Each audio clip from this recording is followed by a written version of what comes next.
পুনৰ বৰক্ষেত্ৰী কংগ্ৰেছত মুখ্যম আঘাত দিগন্ত বৰ্মনৰ কৰ্মত অক্ষুণ্ণ হৈ বিজেপিত যোগদান বিগত পঞ্চায়ত নিৰ্বাচনত পৰাজয় বৰণ কৰা কংগ্ৰেছৰ প্ৰাৰ্থী জিলা পৰিষদৰ সদস্য ধনশ্ৰী দাস বৰ্মন তেখেতৰ স্বামীসহ শতাধিক কংগ্ৰেছ কৰ্মীয়ে বিজেপিত যোগদান কৰে ভাৰতীয় জনতা পাৰ্টিৰ নীতি আদৰ্শৰ প্ৰতি আকৃষ্ট হৈ আৰু মুখ্যমন্ত্ৰী ডক্টৰ হিমন্ত বিশ্ব শৰ্মা ডাঙৰীয়াৰ বলিষ্ঠ নেতৃত্বৰ প্ৰতি গভীৰ আস্থা প্ৰকাশ কৰি তথা তেখেতৰ নেতৃত্বত চলি থকা বিভিন্ন উন্নয়নমূলক আৰু জনকল্যাণমূলক কৰ্মৰ প্ৰতি আকৃষ্ট হৈ আজি বৰক্ষেত্ৰী বিধানসভা সমষ্টিৰ অন্তৰ্গত বৰিত কংগ্ৰেছ দলৰ সক্ৰিয় কৰ্মী কিশোৰ বৰ্মন আৰু তেখেতৰ পত্নী তথা বিগত পঞ্চায়ত নিৰ্বাচনৰ পশ্চিম বৰক্ষেত্ৰী ধৰ্মপুৰ জিলা পৰিষদৰ কংগ্ৰেছ দলৰ প্ৰাৰ্থী ধনশ্ৰী দাস বৰ্মন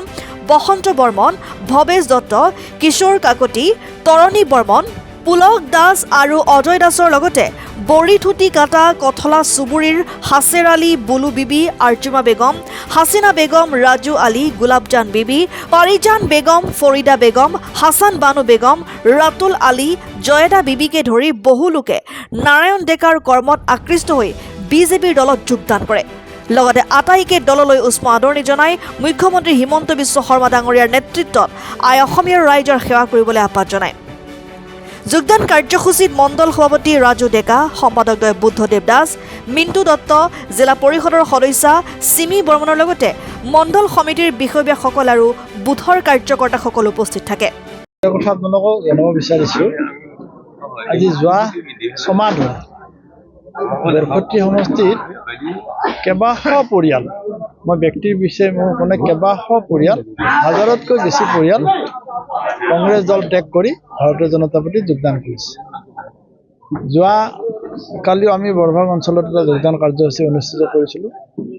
তাত 100তকৈ অধিক কাৰ্যকৰ্তা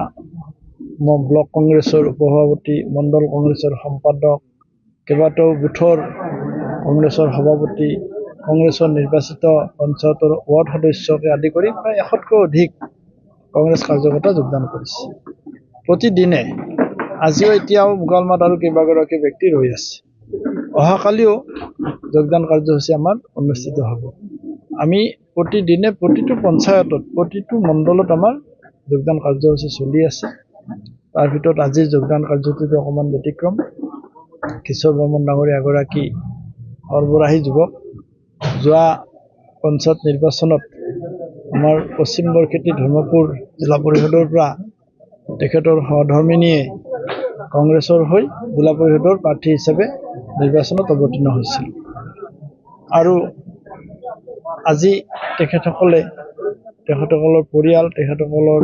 কেইবাগৰাকীও সতীৰ্থ কৰ্মী কংগ্ৰেছ দল ত্যাগ কৰি ভাৰতীয় জনতা পাৰ্টীত যোগদান কৰিছে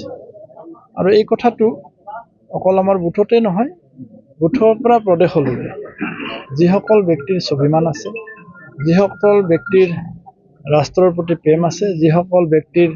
জাতিৰ প্ৰতি কিবা কৰাৰ আগ্ৰহ আছে সেইসকল ব্যক্তি কেতিয়াও কংগ্ৰেছত থাকিব নোৱাৰে তেওঁলোকে ডেইলি কংগ্ৰেছ দল ত্যাগ কৰি ভাৰতীয় জনতা পাৰ্টীত যোগদান কৰিছে তাৰে প্ৰতিফলন আজি কিশোৰ বৰ্মন ডাঙৰীয়াৰ ভাৰতীয় জনতা পাৰ্টীত যোগদান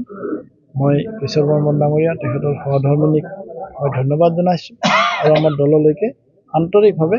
আমি স্বাগতম জনাইছোঁ আজি কংগ্ৰেছ জাকিৰ চিকদাৰে অসমীয়া জাতিক অপমান কৰিছে এই ক্ষেত্ৰত আপুনি কি ক'ব নাই এইটো তেখেতে অপমান কৰা বুলি অকল ক'লে নহয় এইটো অপমান নহয় এইটো অসমীয়া জাতিৰ প্ৰতি ভাবুকি মই কৈছোঁ এইখন ৰাজ্য য'ত 17বাৰ মোগলে আক্ৰমণ কৰিও অসমক মানে তেওঁলোকে দখল কৰিব নোৱাৰিলে য'ত বীৰ চিলাৰাৰ নিচিনা বীৰ পুৰুষৰ জন্ম হৈছিল য'ত আমাৰ নৰকাসুৰৰ নিচিনা মহাপ্ৰতাপী ৰজা এই অসম ক্ষেত্ৰখনত ৰাজত্ব কৰিছিল য'ত মহাৰাজ পৃথু কুমাৰ ভাস্কৰ বৰ্মা আদি কৰি লাচিত বৰফুকনৰ নিচিনা বীৰ পুৰুষসকলৰ জন্ম হৈছিল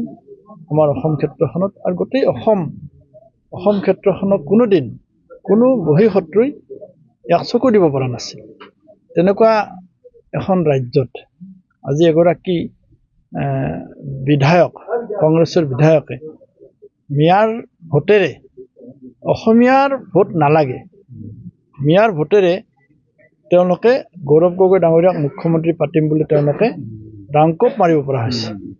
আৰু ইয়াতে দুটা কথা প্ৰতিফলন আছে আজি সকলো হাততে কয় যে আমি মিয়া আৰু অসমীয়া ভাগ কৰিছোঁ আৰু তেওঁলোকে আজি নিজেই কৈছে যে মিয়া বেলেগ অসমীয়া বেলেগ তাৰমানে মিয়াটোত এটা জাতি হিচাপে তেওঁলোকে নিজে পৰিচয় দিছে আৰু সেই মিয়াসকলে আজি জাকিৰ হুছেইন চিকদাৰে মিয়াৰ ভোটেৰে মুখ্যমন্ত্ৰী পাতিম বুলি ক'ব পৰা তেওঁলোকে সাহস পাইছে অকল সাহস নহয় তেওঁলোকৰ আত্মবিশ্বাস আৰু আমাৰ অসমীয়া জাতিৰ প্ৰতি এটা ভাবুকি এইটোৰ প্ৰতি নিশ্চয় আমাৰ অসমীয়া সকলো জাতি জনগোষ্ঠী খিলঞ্জীয়া সকলো জাতি জনগোষ্ঠীয়ে এইটো খুব গুৰুত্ব সহকাৰে ল'ব আৰু অনাগত দিনত ইয়াৰ প্ৰত্যুত্তৰ ৰাইজে ভোটেৰে দিব চাওক ছাৰৰ নাৰায়ণ ডেকা ছাৰৰ আমি কামখিনি গোটেইখিনি দেখা পায়ে আছোঁ গতিকে জিলা পৰিষদ খেলিছিলোঁ